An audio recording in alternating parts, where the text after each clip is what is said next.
Most of the panelists are here.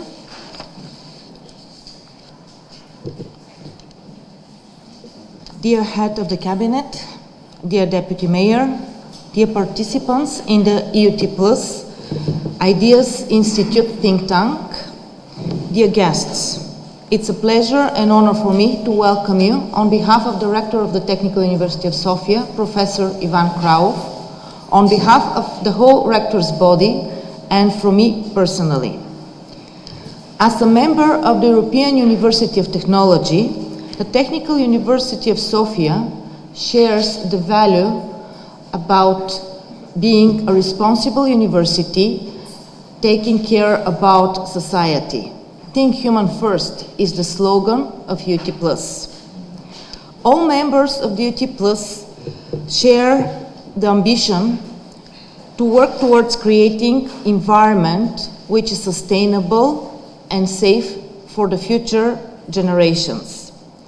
We are aimed to build and to educate and train engineers and researchers of a new generation, engineers who take into consideration the human needs and also respect environment.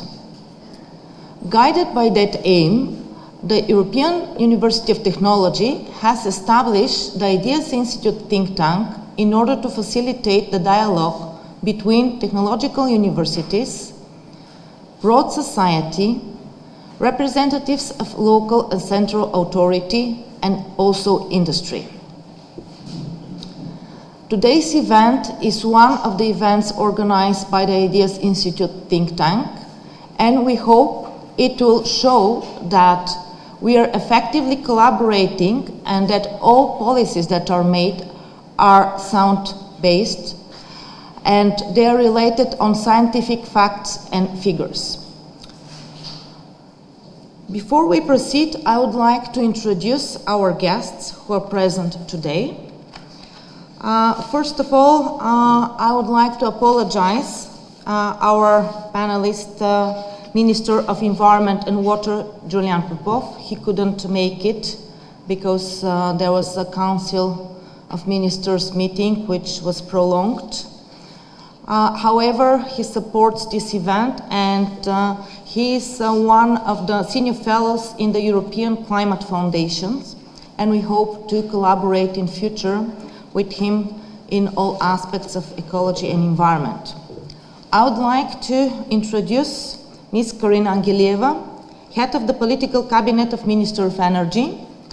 I would say that she's a great friend of the Technical University, if she allows me to do that.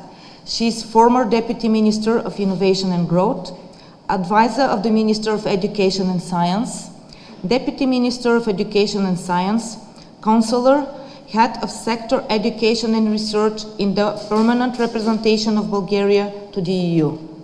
She works a lot towards the development of young researchers and young scientists and cares about all fundamental social issues that are relevant to our society. I think she can make a great contribution to the challenges of our contemporary environment. I would like also to introduce Mr. Dontru Barbalov, Deputy Mayor on Finance at Sofia Municipality.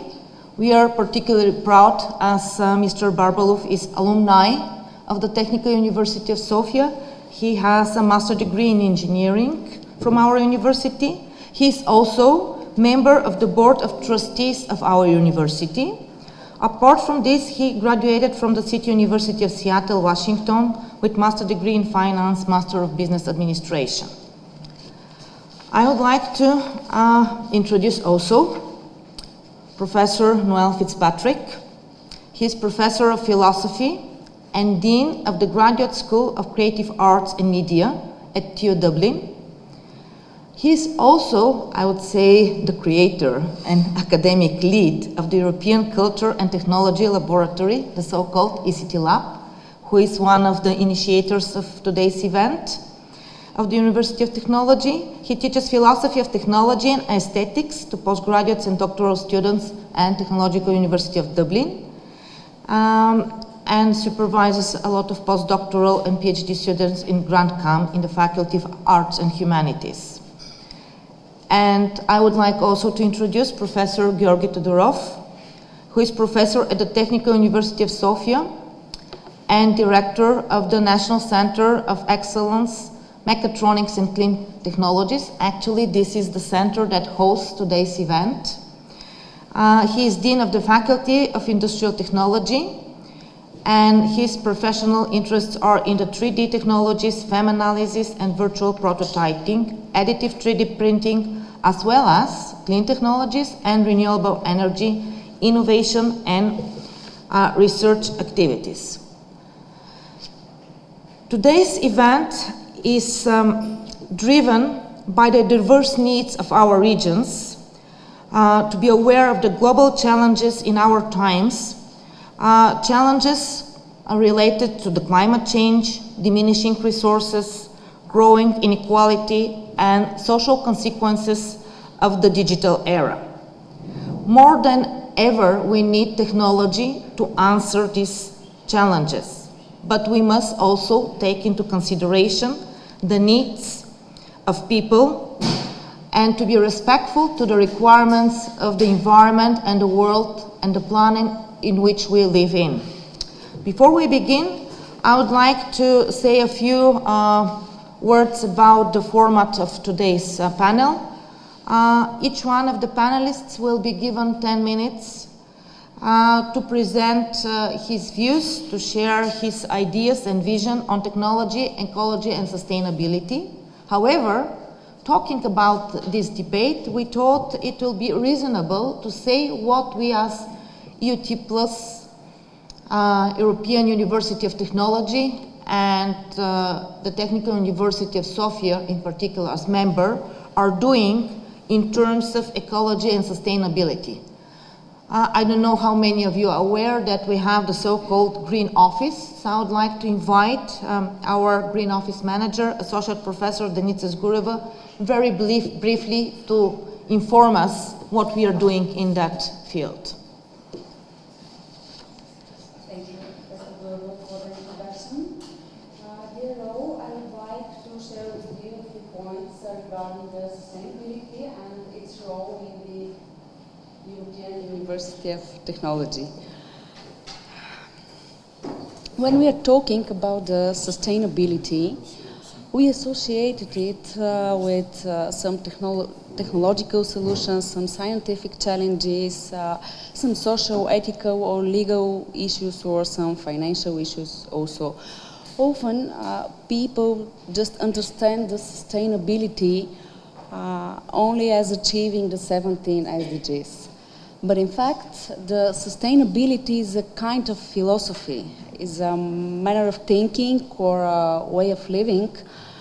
And all of partners in the Alliance are working hard on the problems and challenges related to sustainable development. Some of them have separate structures that are responsible for these activities, others no. But it does not really matter, because more or less all activities are chaotic, because they are directed at specific problems, but not embracing the overall concept and ideology of sustainable development. And for better organization of working over all sustainable issues in the structure of the European University of Technology, it was created the so-called Green Office, which is situated next to the steering committee as a consultative body. And the main aims of this Green Office is to support all other structures of the EUT in integrating sustainability into their process and activities. And part of the emphasis in the activities of the Green Office is related to the development of competencies and also the provision of opportunities for the teaching, administrative staff and students to think about their own actions and their own influence over the sustainability, to develop in them necessary skills and knowledge, and mindset aimed at sustainability, and also to apply all concepts of sustainable development at all levels.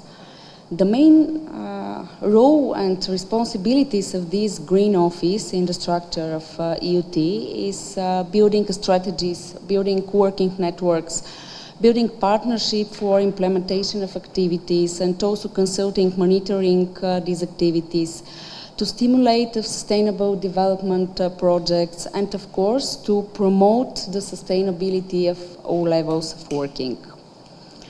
Briefly, also, I would like to show you what we are doing here at Technical University of Sofia.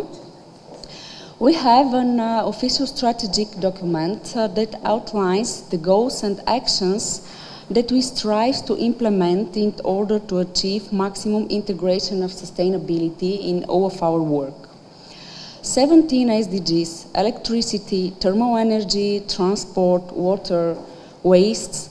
These are the main sectors on which we strive to have an impact to achieve the goals of sustainability. And we apply different approaches to obtain different results through technical measures, to sustainability in education and sustainability in science. For the implementation of the activities related to the achievement of the Sustainable Development Plan, the Technical University of Sofia has a separate department of sustainability, which includes also a green office, disability office, and a student sustainability office. Our rector and our vice rectors manage and support all of our works and efforts, and we are really, really thankful for them about that. And also I would like to thank to you about your attention.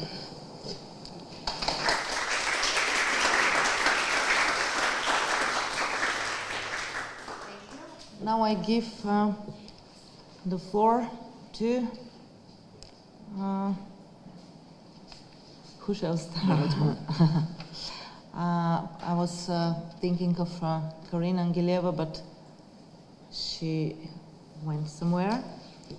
Maybe okay. Professor Fitzpatrick, as a creator of all this right. think tank. Okay, thank you very much. And I'd also like to formally thank our colleagues here in TU-Sofia who have been hosting us for the last few days. It's been a really warm and wonderful experience, so thank you very much. So I suppose my role and what I do is I'm a philosopher. And what philosophers do, if we take a definition of philosophy from Gilles Deleuze, what we do is we create concepts. And we reflect on things as concepts. So one of the shifts that I've noticed since the pandemic is that we are starting to think about technology in different ways. So technology as a practice. So it's a reflection on technology itself. And within the European University of Technology, I would emphasize that we have been discussing what we mean by technology in a technological university, and that is a form of philosophical practice also. Okay. So the context for my role in the European University of Technology was in February 2020 with our colleagues in Cluj-Napoca in Romania. We established the first pan-European research institute, which was called the European Culture and Technology Laboratory. And from someone who comes from the arts and humanities, you might say that's a very strange title to choose the word laboratory, but we chose the word laboratory on purpose because a laboratory enables us to put forward research in a particular way. It gives it a certain credibility within a university to call it a laboratory, basically. But the thematic of the European Culture and Technology Laboratory is the relationship between culture and technology. And I would note here this afternoon that I am not capable of speaking to you in your own idiom, in the idiom of the Bulgarian language. So we have to shift to another idiom, which is not also my idiom, which is the English language. The English language that we speak in Ireland is a particular also form of idiom. And I'll come back to that in a second. So there's a relationship between how technology evolves or co-evolves over time with its relationship to culture. And earlier on this morning we had a discussion around artificial intelligence and ethics, and that's a very good example of how technological speed is faster than our ability to incorporate into our cultural structures, legal structures, etc. So we get a tension between the evolution of technology and its relationship to culture itself. So then, if we think of the relationship between techne and logos in the term technology, we also have to take into account how there is an evolution of technology which has taken place over time. So one of the ways of thinking about the question of climate change, or the question of climate catastrophe, or another term we could use is the Anthropocene. The Anthropocene is literally the impact of the anthropos on the geology of the planet. That's why it's called the Anthropocene. What we can see are two versions of history. We have one version which says that the experience of climate change began in the 1840s with the development of thermodynamics, the second law of thermodynamics, the law of entropy, which later then translates into notions of, I suppose, the engine and the steam engine. And then the steam engine, we get industrialization, and from industrialization, we get globalization. So we can have this very simple historical narrative which points to a particular form of technological evolution which leads to climate change. The second version of the story is one which is called the Grand Acceleration, which is from the 1950s. So what we see in graphs from the 1950s onwards is an explosion of population, an explosion of industrialization, an explosion of globalization across the planet. And that's a second version of the story. However, when we come to our discussion this afternoon, the proposition that I would like to make is that we should think of other forms of technologies. So we have now all accepted that we need things like biodiversity, that biodiversity is something which is essential to the well-being of the planet. The other proposition I would like to put forward is a form of techno-diversity. We need other forms of technology which take into account the individual local contexts of technological development. So what that means is we get a tension between universal forms of technological development. We had a discussion earlier on about, I suppose, automatic vehicles and self-driving cars as a form of universal technology. And what came up in the discussion was how difficult it is to relate those universal tendencies of technologies to local contexts, to local geographies, to local languages. So the proposition, and it's not just me, there's a group of philosophers now across the world who are using this term techno-diversity to suggest that we need to take into account the complex ontological and epistemological local context of technological development. So there's a tension within the proposition. So how can we have technological development which is taking place at a local level, which is also having an impact at a global level? So that's the tension that we see. And our role, as Lydia pointed out a moment ago, one of the missions of the European University of Technology is to take those questions and to see how can we implement them within what we're calling technological education. So how can we have responsible, ethical citizens who are developing technologies and using technologies? So that's the challenge that we have, and that's the wonderful project that we have together, which is the European University of Technology, which is across all disciplines. So just to finish, I'd like to come back to the question of the idiom for a second. It's something which is very close to my own work at the moment. What we see is that as a particular speech community, within any language, we have the capacity to create new language. And this is something which is open-ended and constantly a source of new creativity in itself. So language is something which in one way is a closed system. So when we think about computational models of language, when we think about ChatGPT and artificial intelligence, it's a very particular model of language that we're looking at, which has seen itself as a closed system. However, I'd like to point to the possibility, which is the poetic possibility of new meaning, which is in the idiom itself. So the idiom is something which is a personal localization of language. I appropriate language for me and I speak that language. So it's a form of individual ecology, if you wish. And that notion of the idiom is something which I see as a way of challenging globalized tendencies of technological development. So it's trying to take into account the local context, which today is this context in Sofia in Bulgaria. So how do we take into account the local context in the overall development of technologies to respond to the global challenges?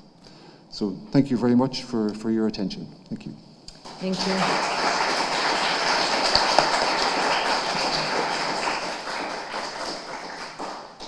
Thank you.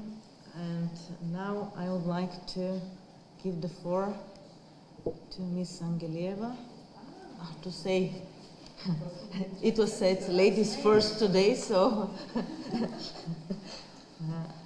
say a few words about her vision of this. Okay.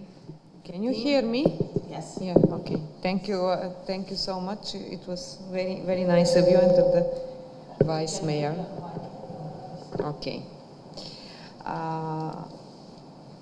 Hello everyone, also from me. Thank you, Lydia, because the introduction was extremely kind. I felt very special. The truth is that I'm always happy to be here. I'm not for the first time in this center, and now when I came, I felt very easy to enter, to find where to go, and to see that there is life in it. Because the first time I came with Professor Tudorov, there was no one yet, and I'm happy to see that the results of investing a little bit in research and innovation in our university is giving some good results, and I see a lot of maybe not a lot of people, but I see a lot of somehow interested eyes. There is a kind of expectation in the audience, which is always good. I think at least you are not bored, which is extremely important nowadays to keep the attention on the topics of sustainability. Thank you. I'm really surprised. Usually I know everything, and I was totally shocked that the Technical University of Sofia has a green office. Wow, congratulations. It's super nice. If you allow me, I would like to talk about this also outside the university to promote this idea. My problem the last 10 years is not to use the word sustainability because it became empty word somehow. We lost the idea what is exactly in it. And I think we should put a lot of efforts to take out this word of the boring vocabulary, and as Professor Fitzpatrick explained before me, to try to give it a life through personality, society, mindset, culture, why not? I like this, although it's not a new concept, the new Bauhaus initiative, the European Union, but I think we are far away really imagining technology to culture. It's really great to have you here. You didn't mention one word, which also recently is, we're repeating it so much that it become a bit empty. And it's about education and training. I prefer to talk about research and innovation, not about energy, because this is now my new position. But we also have to make a smooth transition to my short intervention. I would just add to the key factors of understanding nowadays challenges, the education and training, because it won't work only with one nice green officer. This exercise that you have, it was also from home. We have to train and educate the parents, the society, the businesses. I will start from my end point to the beginning of what I was planning to tell you. I will start with one good example. From last summer, we worked quite hard in Trachea economic zone. This is in Plovdiv region. And we elaborated the first for Bulgaria, the so-called charter for zero net emission. More than 30 companies agree on concrete steps what to do so that to decrease the dependence on fossil fuels, to introduce smart metering, to introduce energy efficiency, to introduce also a plan in the short term future how to decrease dependence on gas, because after fuels this is another big room, elephant in the room. But next to these 5 concrete, extremely important and also costly measures, I have to tell that we attach 5 other measures which are part of the so-called decarbonization strategy of our mindset towards energy efficiency. And we put biodiversity, investments in greening the surroundings. We put education and training, so that to take care about the new generation of engineers, how to work for new solutions, technologies, from the point of view of materials innovations and climate change. We also put social care, because at the end of the day, another topic which we never discuss, I'm really shocked now already being in my new role in the Ministry of Energy, that we don't discuss how much energy is linked to the health of the people and the quality of life of the people from the point of view of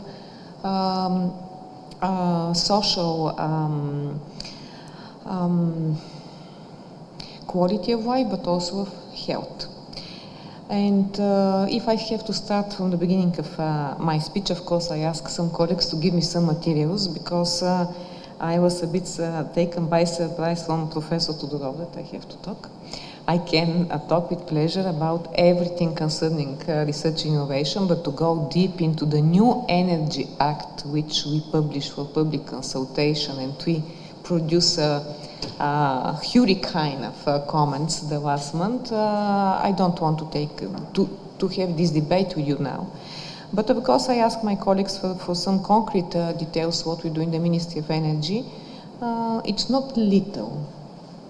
What have been planned and put already in the so-called integrated energy and climate plan, basically being part of the EU, being a member state, we have also responsibilities, and this is very good. So basically the integrated platform climate and energy is our strategy, what we want to do and how we want to reach decarbonization till 2050.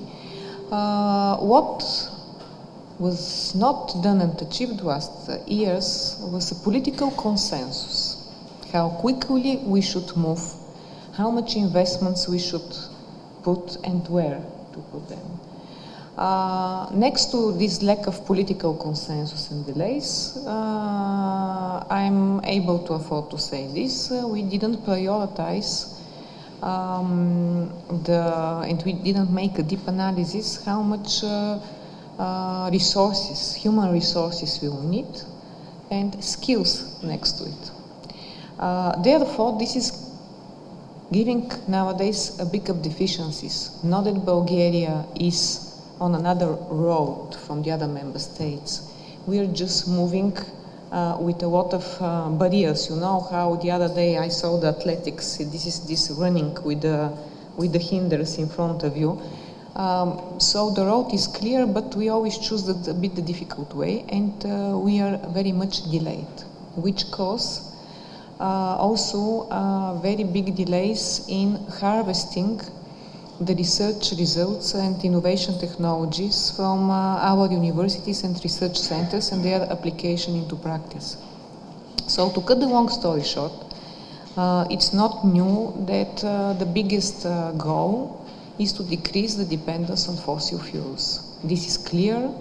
Next week we will have the Consultative Council on the Green Deal, where we will present the scenario, how we will go out of this dependence. Of course, this will cost a lot of serious measures towards the people. This is a very serious challenge, especially the people in these dependent regions in Bulgaria, involved in mining and in coal power plants. I know that the Technical University developed already 3 years ago a quite comprehensive idea, but now we have to do it. This is the point. It could be more, how to say, more painless. Now we have to do it very quickly and with very serious measures, because no more delays can be done. In fact, from next year we have also to go in a transition period towards the liberalization of the energy market, which will boost a lot innovations in the energy sector, meaning it will allow all of us to decide what we want, how we want to work, if we want to work in energy communities, how to work for our energy efficiency, how to plan our resources. But there will be many people that won't be able to do this. There is a huge energy poverty in Bulgaria. We don't know still the numbers, but this is also an element we should take care. And I put also, because I don't want to replicate all your words, I agree, and also with the speech of our green officer, Denica. So the point is that the key factors that are moving the sector of energy are, of course, the climate change, which have to be seen from all its aspects, including biodiversity. Next to it, I put that it's the resources. It's basically called energy security, but it's also linked to the resources we have on the planet. And to the third place, nothing surprising, of course, I put the innovation. No surprise here, because without unlocking the potential of innovation and technologies, basically we can't move quickly to realize the decarbonization strategy. We have quickly to find new technologies and innovations in order to realize new infrastructure, for example, for hydrogen, to realizing new fuel stations which can work with a new fuel, last but not least to explore new critical resources for the sector. So this is the key factors. What we need this recipe to be successful and all of us to be master of our energy planning, but also master of our quality of life, we will depend a lot of the understanding of the digitalization, as you start with your speech, because this is extremely important, digitalization and data. Second, I said already the training, and last but not least, don't forget that there is still big social, how to say, gaps in the society. We need to really to work for social inclusivity in the society. Otherwise, this will always drag us behind, and we will monitor much more crises, wars, and conflicts in the world. So I'm proud to be in this new sector, and I'm very happy, and thank you, I was invited today. Thank you.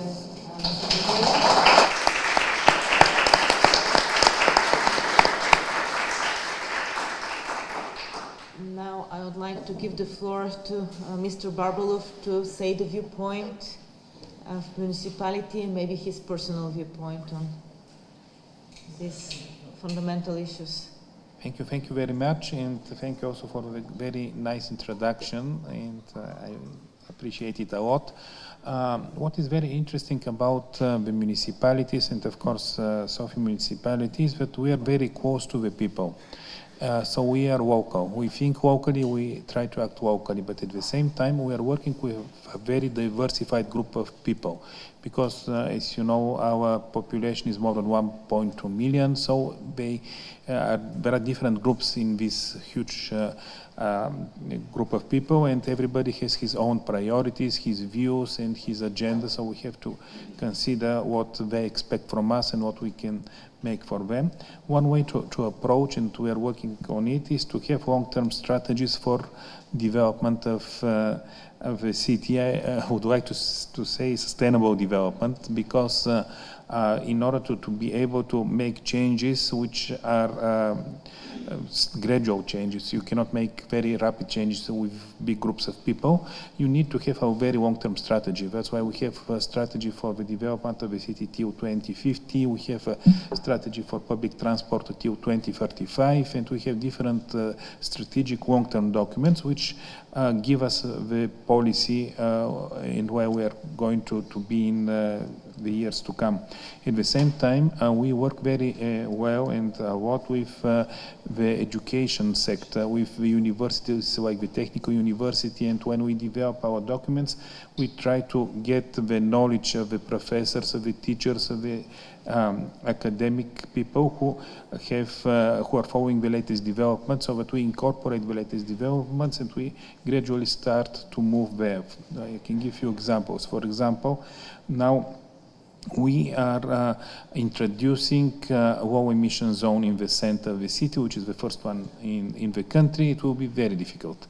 But part of our work is to educate people, to bring them in and try to convince them that this is in the long run good for them, good for the environment. So low emission zones we have to start this winter. In few years we have to limit the use of fossil fuel for heating in the city, which is also a very ambitious task, and we are working now for something which will happen in a few years, but now we are working with the help of the government to give people different alternative sources of heat, so the change is not going to be all at once, it will be gradual, and when the time comes, everybody will be more or less ready for it. So this is also very important for us, because when I saw at the beginning different topics, well, we have electricity, we have waste, we have transport, we have thermal heating, we have everything, but at the same time we have to make sure that the new ideas and the new strategies which we implement will be with the support of the people. That's why we need education, we need to explain why this is done and what are the reasons behind it, and lead the change, basically. And because I have colleagues who are working on heat zones in the city, we are making this analysis. It's another challenge because we have zones of the city which are overheating in summer. We have to try to address this issue. We're developing different green technologies, so everything is coming together through our strategic documents, but at the same time we have to consider that we are working with thousands, millions of people, so it has to be gradual, it has to come through a lot of education, and the process is very important for us. It's not only to have the nice idea, but we also have to have the right process to make it happen. For example, now we are trying to use artificial intelligence in public transport. This will be for the first time in our city, on one of the boulevards. Let's see how it helps. Maybe it's more marketing than real change, but really we want to make people acceptable to new technologies and to changes. So thank you for time being. So whatever we do,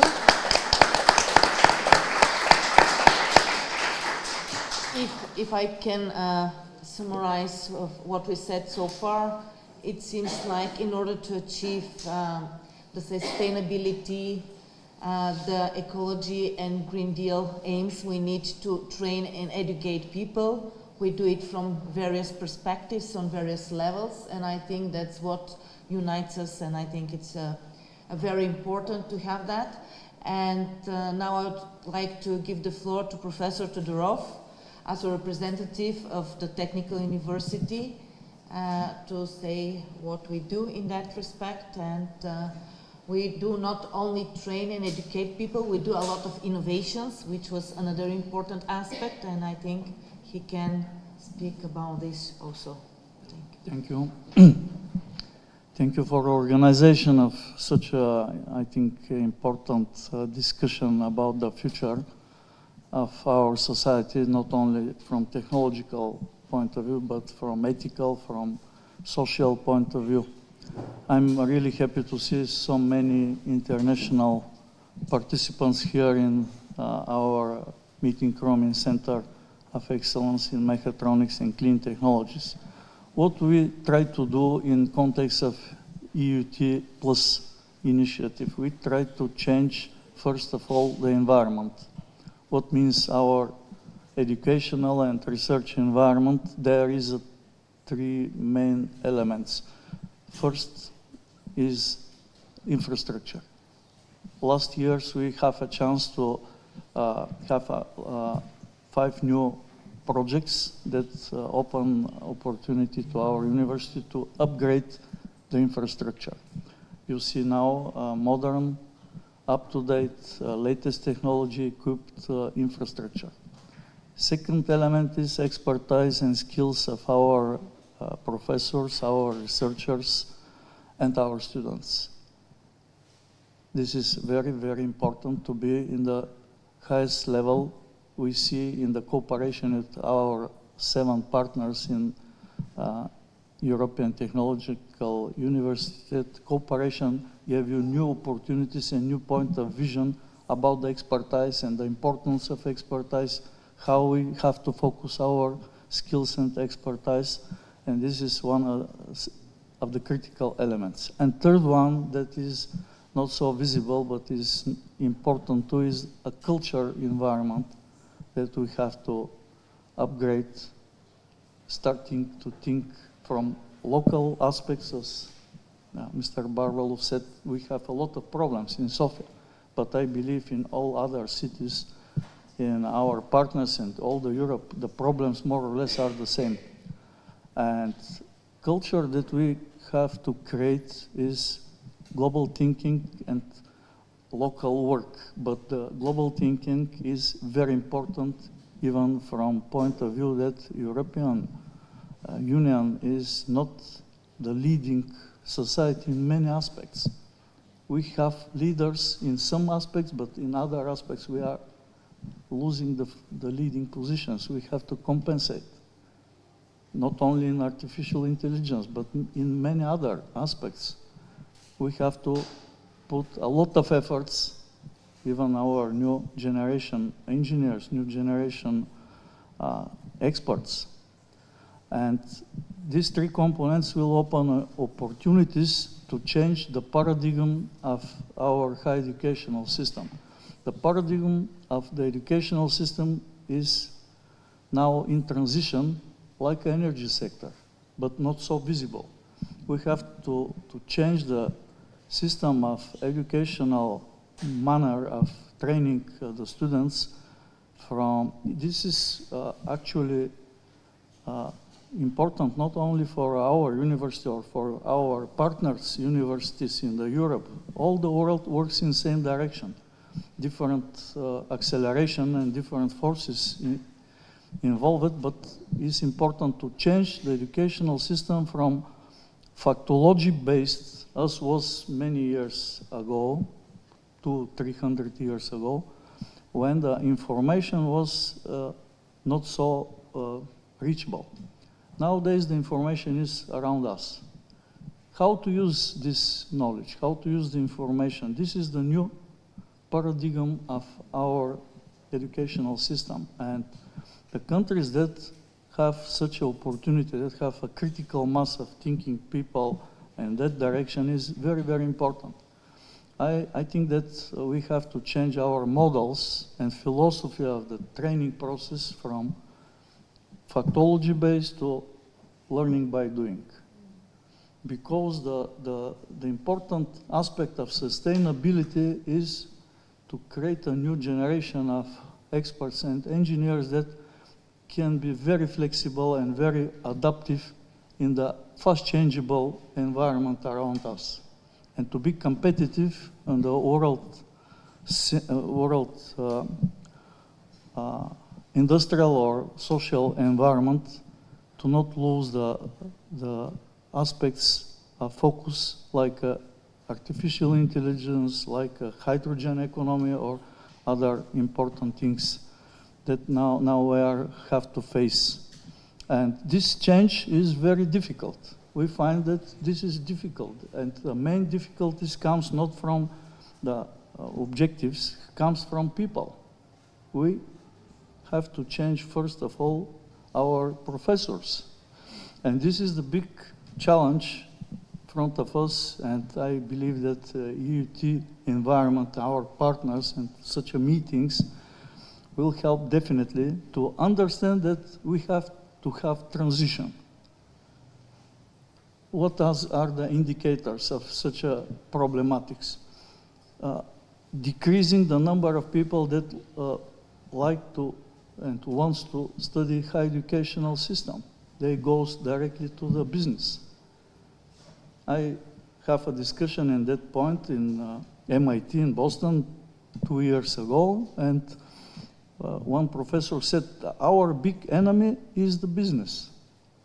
We're talking that all our work is in the interest of business. This is true, but opposite is true again, because the business wants to take the talents directly from high schools and open short and very fast track to the big and good career, instead of the 5 or 6 years spent in the universities. This is the big challenge against the high educational system. And we have to overjump this challenge, changing the system in the universities. And I believe that initiatives are like EUT and federation that we are preparing will be really helpful in this direction. And this is the new aspect of sustainability of high educational system, because we are losing. I visit together with our rector Germany in 2 universities, and they decreasing the number of candidates for engineering. Germany, first industrial force in Europe, even in the world. In the Bulgaria is the same situation. Many young people prefer to choose something different or to choose different career track, not directly. If you allow me, I would like to ask a provocative question. Yeah.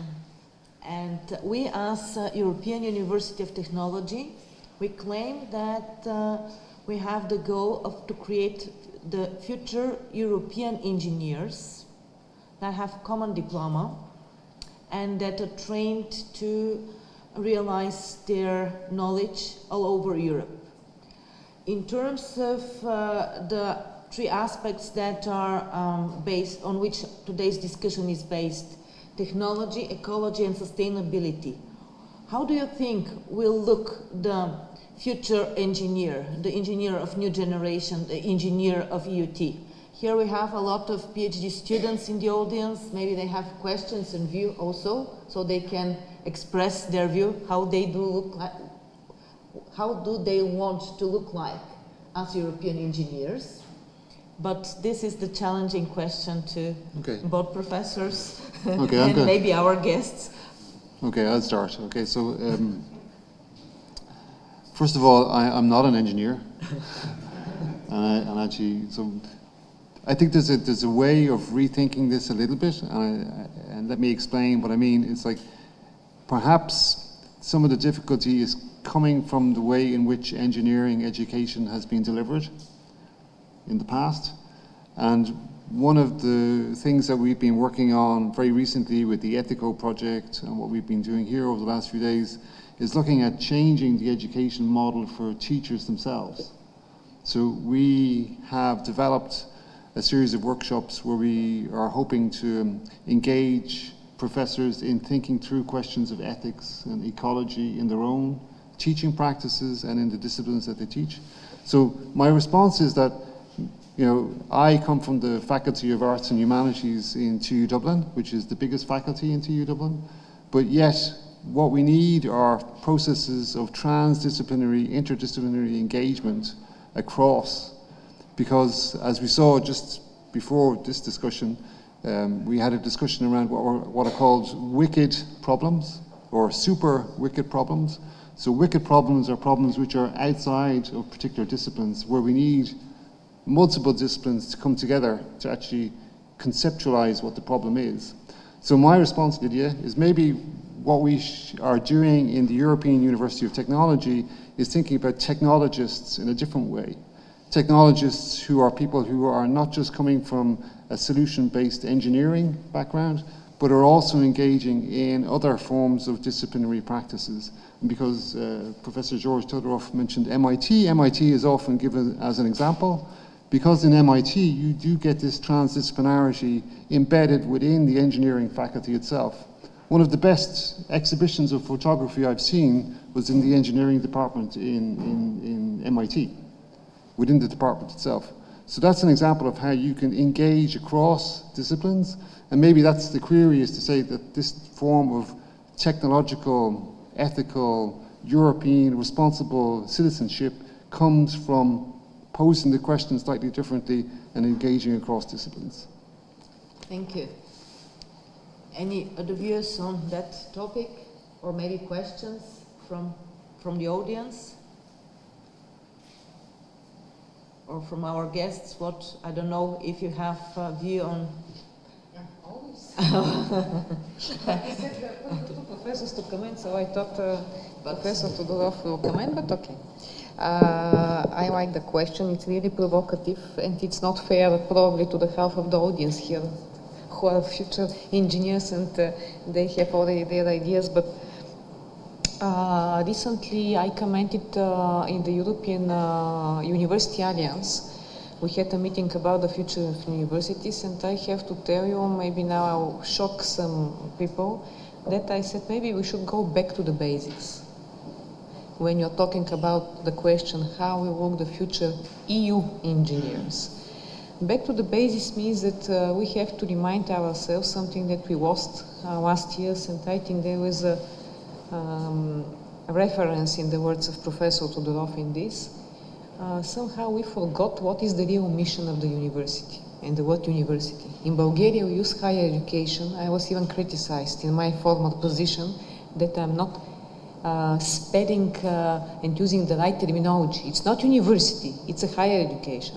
Okay, fine, but university has another connotation, that in the university you enter and you receive a knowledge, a deep knowledge about the surroundings, about the sense of life, if you want, about our responsibility in the society, and about common shared values. Because I think we are losing this. I know that several universities already, including your consortium, are working on this. I've read several pilot bachelors and masters, mainly in Western Europe, introducing philosophy, ethics, different disciplines within the engineering. Vice versa, I was thinking, I graduate history. And they're trying, we should introduce some tech and engineering in the history, which end up at the end something like how the historians should do PowerPoint presentation. It's ridiculous, no? on the opposite, the historians that should really remember and keep the memory and to present to the current generation what happened in the past, they should have really the understanding how the engineer's mindset is ticking, and then we very much rely on how we cultivate and prepare the engineers to build and to take care about our society. There are a lot of provocative ideas on this topic. Very often we basically, nowadays it's easy, and we criticize, even we blame the engineers for what is happening, because the engineers take about the progress of research and innovation and technology. They care to materialize their innovation, and very often the politicians who do not dare to take the responsibility, for example, of huge penetration of technologies, GDPR matters, artificial intelligence, they put the blame on the engineers, but basically it's a political and society matter. So the future EU engineer will be a product of the reformed higher education system, as Professor Todorov said. This will be extremely intelligent like nowadays people, but a little bit more aware of what is the real challenges of today, because we are on the verge of really global security and human crisis. This is how I imagine. Nothing new, but more of the good. Thank you. Thank you. Yes. I personally believe a lot in lifelong education, and I think engineers, like anybody else who is graduating now, should be ready to study throughout his life in different subjects, maybe change the way he's working now 10 years ahead, because life is so dynamic. It is not like years ago you graduate, you know everything and nothing changes. Now life is just starting once you graduate. So you should be ready to accept change, be ready to change yourself, but at the same time, as Mr. Angelieva mentioned, the moral values are very important, because whatever you do, you should keep your values intact and adapt to the new technologies, new challenges, because life is too dynamic now and we should be ready for anything, but we should keep focus on our values and behave for the good, let's say, for the common good, which is kind of cliche, but I think. Thank you for the commentary. I think you yourself are also a very good example, because you have a quite multidisciplinary education yourself, so thanks. Now I would like to introduce our sixth panelist. That's Professor Georgi Angelov, Deputy Minister of Innovation and Growth. He is also a colleague of ours. He was chair of the Department of Microelectronics, chairman of the managing board of the cluster of Microelectronics in Industrial Electric Systems, head of Minolab at Sofia Tech Park, and director of Information and Public Relations at the Technical University of Sofia. I believe he has a good reason to be delayed, because now we are living in turbulent times, so maybe some meetings, but Professor Angelov, would you like to say a few words on the topic, share your views about technologies, ecology and sustainability? And we've been commenting recently what the engineer of future in respect to this should look like. So it's everything's, now it works. So okay, thank you for the introduction. In fact, we are all colleagues, we know each other. So it's good that with Ms. Karina Angelieva is kind of successors, because she was previously Deputy Minister of Innovation and Growth. So it's good that our university is the, how to say, in the center of gravity of the expertise. I will keep restrained from repeating one and the same obvious thing. So what is fact is that in these challenges and priorities are not only part of goodwill and understanding, but also they are part of real activities that are achieved through specific procedures and calls for procedures in the currently ongoing operational programs for competitiveness, for research and innovation, and so on. I refer to the calls for implementation and development of innovations. These are two separate calls. And also for circular economy. This is part of the National Resilience and Recovery Plan. And also for green transition and so on. But this means that all these priorities have some real instruments that allow project realization and some results. So from our new position, because I'm 2 months and a half, almost 2 months and a half now in my new capacity, I can assure that this is also priority and part of the priorities of the current government, and that we will push forward for realizing these priorities in practice. And I'm also giving to the government the good experience originating from the EUT, because not many people, not only in Bulgaria but across Europe, are aware of this alliance and the possibilities that it opens. So it's good that our university is part of this, how to say, enabler of future achievements. I think it's a good combination because Professor Angelov, Minister Angelov, is aware and he was fully involved in the UT Plus initiative. So he's aware about the problems of having the joint diploma and building the engineers of the future. So he's very much into this debate and he can contribute to solve the problems on another level. And as I said in the beginning of today's discussion, we are happy that actually Technical University has a very good dialogue with both local and central governance, with policymakers, and we keep that hot collaboration also with industry. Now I would like to ask some of the students, maybe it will be good to hear your opinions. You manage now to listen to professors, ministers, municipality. Yeah, if you please, can you please come here because of the, we are streaming today's event and for the sound purposes, this is our organization, so the floor, the tribune is yours. Can you please introduce you just? I'm small. I am Santiago Perez, and I'm coming from France. I work in France. And it's just one of the kind of questions that we repeat in our engineering classes in Troyes is about the question of what kind of engineer do we want to have in the future.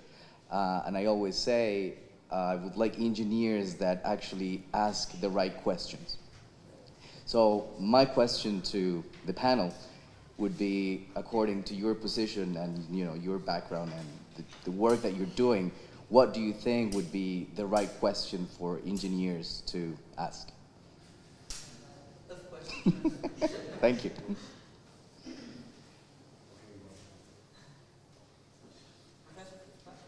Yeah, I was going to make maybe an idiomatic response to that, or an idiotic response to it, and say, what's the meaning of life? But I won't. That's the fundamental question. Maybe, but I think, in all seriousness, it's about students, and I think actually it was Professor Todorov who used the term factology, which I think is a really interesting term to think about for a second. So we have students who now need to have more analytical skills because the information is available on the touch of a button on a smartphone immediately, and our attention, we are constantly called upon now to attend in a particular way. The number of cameras that are here, the smartphones that are around us, we're constantly being called to attend in a particular way. And maybe the question that the students could ask is how to best do that. And we had a very interesting discussion yesterday around the different forms of ethical frameworks in philosophy that we can look at. And one of them, which goes back to Aristotle, is to live the good life. So the fundamental question for somebody who is undertaking an education, and I use the term education, not training, an education in engineering, is that question around their responsibility. How to live their best life in terms of how they engage with technological development. So I don't know if I'm trying to close off without going too far, if you see what I mean. Thank you. Thank you. Any other? It's a very tough question.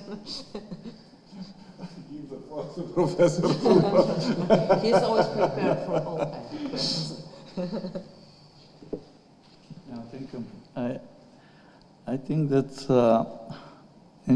to be an engineer first means to be creative, to like challenges, to like to see what you're doing and effects of your work to the environment, to the society, to the business. And one of the critical aspects of the engineering science and the engineers is to be adaptive, to be flexible, and to be responsible. Together, these three elements means to be competitive, because in the world running the fight between the different companies, different technologies, and there is the losers and winners. To provide all these our initiatives, we have to have what? We have to have resources. Without resources, no chance to make a politics. And from where comes resources? From added value. Engineers adding value to the society. To add value, this is the critical point. To add value means to be competitive, because in opposite way, we will lose the markets, we will lose the positions, we will lose the resources finally, and without resources, we will lose the politics. That is to be competitive, to be adaptive, to be flexible, to be experts, and to like a challenge. That is. So, dear colleagues, dear friends, do you have any other tough questions? Are there questions from the stream or no? Could I go back to a point? Yes. Okay. So I think at the very beginning you mentioned the term sustainability and the kind of the problems of the term sustainability itself. And I think one of the interesting ways to change that is to use the word ecology, because we can have ecology at different levels. We can have an ecology of the self, and that's also an ecology of an ecosystem of how the self develops. Again, I'd point to the use of information technologies and smartphones also. There's a question of how that impacts the self too. Our ability to attend, our ability to give attention is something which is becoming rare because of the way in which technologies capture our attentions for a particular way. And then we have an ecological relationship with the other person. So it's an ecology of the self, an ecology of the other, how I relate to the people around me in the collective. And then the third level is the term ecology, which is the ecology of the planet. So I think that's why the term ecology sometimes can better capture some of the problematics that we're raising rather than sustainability. So it's just a point I'd like to make. And now this provokes another question of mine. We talk about the future engineers, but and we've raised some issues which are fundamental to our contemporary society. But through solving these issues, we built the so-called ecosystem. So how do you see the ecosystem, and maybe what do we need to do in terms of providing the suitable ecosystem for the future generations, for our students, for the future citizens of Europe, both on local level and maybe on European level. We have representatives from 7 different countries. We have people from France, Germany, Ireland, Bulgaria, Romania, Cyprus, Latvia. So we have a broad audience, European citizens audience, so maybe it will be interesting to hear the view from these different countries on European level. And we also shared our problems and our view on a national Bulgarian level. So what can we do to build the best ecosystem, the best environment, which will help the future of Europe, and which will help achieve the values that we claim we want, that the values that unite us as Europeans, and in a more narrow aspect as members of EUT+, because actually on many levels we said the European University of Technology is a smaller ecosystem part of the bigger ecosystem called European Union. And actually we can be used as a test bed. And that's what we are doing, and that's why I'm here, to build the suitable environment and ecosystem for the future generation of researchers and engineers and future citizens of Europe.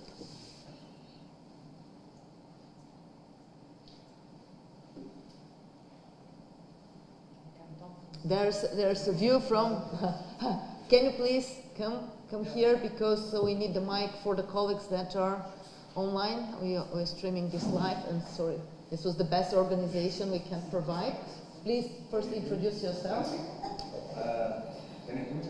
Yes. Okay, so I'm Vladislav Galpjak. I'm working at the Hochschule Darmstadt, so one of the partners of the Youth Plus project. And I would like to say, being a PhD student, so not a student, so to speak, strictly speaking anymore, which whenever well, to start with, I was very lucky to have seen different societies. So I was born in one country, I've lived in another one, and I'm working in yet another one. And two of those belong to the European Union. And so I really believe in the European vision.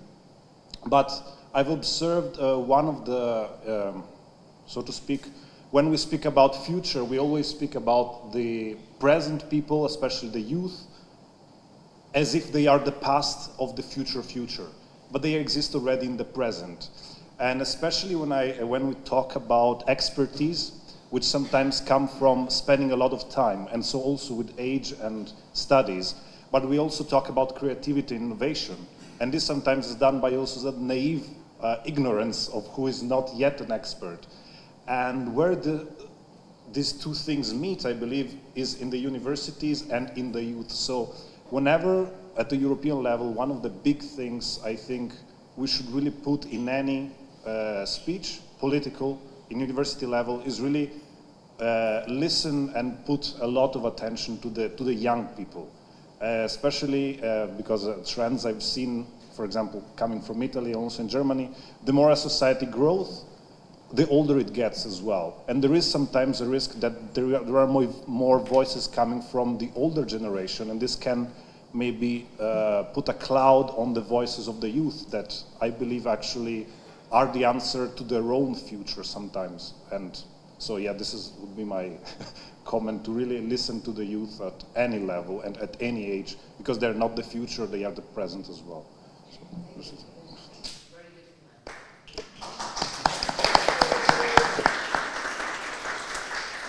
any more comments? From, yes, okay. Really unfortunate. It was very nice, your intervention. I just wonder how to really listen to my kids in their teenage years. They just don't want to say anything. Anyhow, as I said, really we are coming back to basics. You are absolutely right with that. We have to hear your voice. We have to hear very different voices, in fact, in the society. And as I said before, Deputy Minister Angelov, I mean, it's very difficult for me, Joro, to join us. I was saying that it's really extremely important in this, Lydia, in this very dynamic ecosystem we are living, to have something to hold on. That's why I'm saying to go back to the basics. And the basics for me is again to put the human being in the center of this ecosystem. It's really difficult to talk after the other professor. He said something very important. What is the most important? We should go back to this system is to give freedom to young people, to do creativity, to do crazy things, to study a lot, and to provide them the resources to study a lot. And to us, 50 years, we start to make all kinds of important policies and measures in the higher education, assessments, project-based, but projects coming from the business, so that to train the engineers to be close to industry and so on and so forth. But basically nowadays, the engineers, our hope this tangible stick that we have to hold on to find solutions to quite pertinent societal challenges, such as energy, for example, which is not exactly stemming up from the industry. So I don't think we should block and close ourselves, but the engineers and this education should be open and should put indeed in the middle of its focus the human being. But also we need to keep the big picture, and this is the most challenging discussion that I do believe, and I wish in your European University of Technology to continue, because the difference with 200, 300 years ago, there is, as I said, in my personal opinion, historian, there are not many differences, but the real differences is the data, the access to information, the virtual world, how we access, and this makes really the things quite more challenging and super interesting. So I want to say that the elder generation is not correct, saying we saw everything, you know, we are coming from there where you're going. It's absolutely not fair, because every generation should go through its own road, maybe to the same, but the experience on the way, the challenges on the way, and the solutions will be different. And here I conclude, being now with the chapeau of the energy, that energy is going back to back up with climate. Thank you for the word ecology. Of course, it's again back to the basic. We are forgetting the simple things. From here onwards, really the difference is that we already know that the resources has an end. Okay, there is space, of course, there is other planets, but it's quite arrogant to think like this, that we are here only to conquer other planets and to exhaust also their resources. So I think the difference from now onwards, and the huge challenge for the engineers, I will ask them indeed use what are the plans, how we will save our planet Earth. Maybe it's a bit cliche also, but why not? I like sometimes cliches. Thank you so much. Thank you, Ms. Angelieva. And any comments? There was a comment from the audience on this. It's very, very active.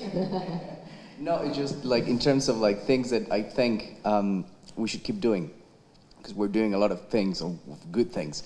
I think one example of what I would be asking, like public sector, for example, and private sector as well, and universities, is opening safe spaces as we have with the ECT lab, for example, where those are spaces that are funded and that sustain ideas, and they allow us as well to be wrong. They allow us to experiment, and that allows us to kind of go beyond what society needs at the moment, and we can think about the things that can come in the future. So, you know, just kind of asking about like what can we do, I think, is funding more spaces, safe spaces like the ECT lab, where we can actually discuss these things and have these sorts of conferences and learn, and then, you know, transform society to something that could be more adaptive. So there you go. Thank you. For a comment, the Deputy Minister on Innovation and Growth, how Ministry supports such, now from the other funding. Give us more funding. From the other perspective, maybe not only, the mics are on and they're strong enough, so it's and about the innovations in the field of ecology. So your apologies. Thank you for coming. Thank you.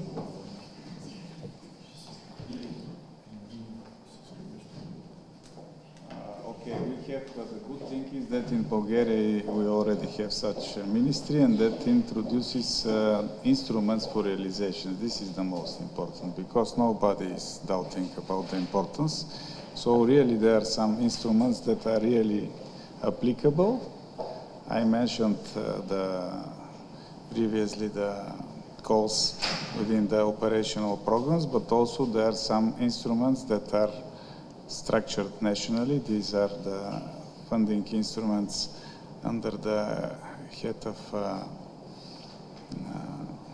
the so-called fund of funds, the fund manager of financial instruments in Bulgaria, where a lot of funding is provided at different stages of company growing, from startups, seed-ups, grow-ups, and so on. Also now is currently underway the Technology Transfer Fund, which is very important for pushing the innovations and the implementation of innovations. This is two-stage process. One, we have 60 million euro for structuring a technology transfer fund. This is within the fund of funds. This is the amount of money that will be used for funding initiatives. And also from the other side, there are 8 million euros for structuring a technology transfer office, which will be the facilitator, the unit that will find and stimulate and encourage potential beneficiaries for the for the technology transfer fund that originates from the fund of funds. So this is something new, and this is something that can really push the innovations, because innovations cannot happen on their own. Okay, so and here the universities are key, and I'm happy that I have now the possibilities to see the picture from the other side, that now not only me personally, but also colleagues and ministers and the Prime Minister are quite well aware and understand the importance of universities. Universities should be key when we are talking about innovations, because they are kind of the, how to say, the referee that can discriminate the real projects from the dream projects, let's say, because there are a lot of dreamers, and here the students should be aware that it's very important for them that they have strong engineering background, because this lets you make difference between what is your dream and what is achievable. So that's why the universities are key. This is a newly created structure for our foreign guests. So the Ministry of Innovation and Growth is relatively new. It was established, yes, less than 2 years, with the specific purpose to foster technological development and innovations in the country. And actually it's aimed also to facilitate and build the environment needed for entrepreneurship, creativity, and innovations. So do we have any more viewpoints and comments from the audience, from somebody online, from the panelists? I think it's been a long day and it's been a long discussion.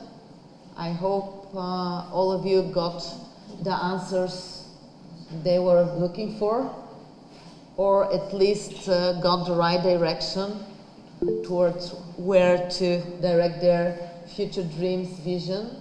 By the way, in this audience, I didn't introduce our guests, but many of them are actually from humanities and arts. Am I right? So not, but within the Technical University of Dublin. Technological. Technological. Okay, so that's very good. Very good clarification, because we are somewhat technical or technological. There's subtle difference between the two. But I was actually impressed when Professor Noel Fitzpatrick said that the biggest faculty actually is humanities and arts. Yeah. And this is the biggest faculty in Technological University. I think this is amazing, sir. Yeah. And I think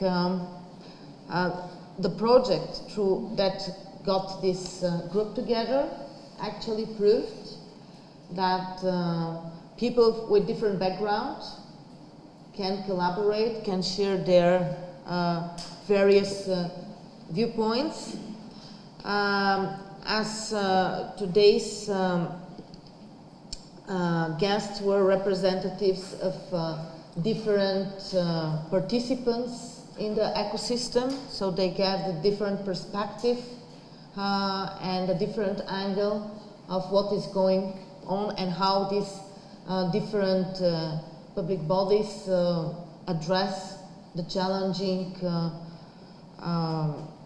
issues, the challenges related to climate change, to digitalization, to inequality, all the challenges of modern society. So I would like to thank you all.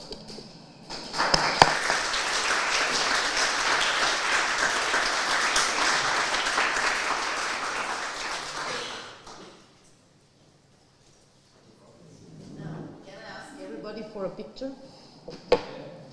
If you agree.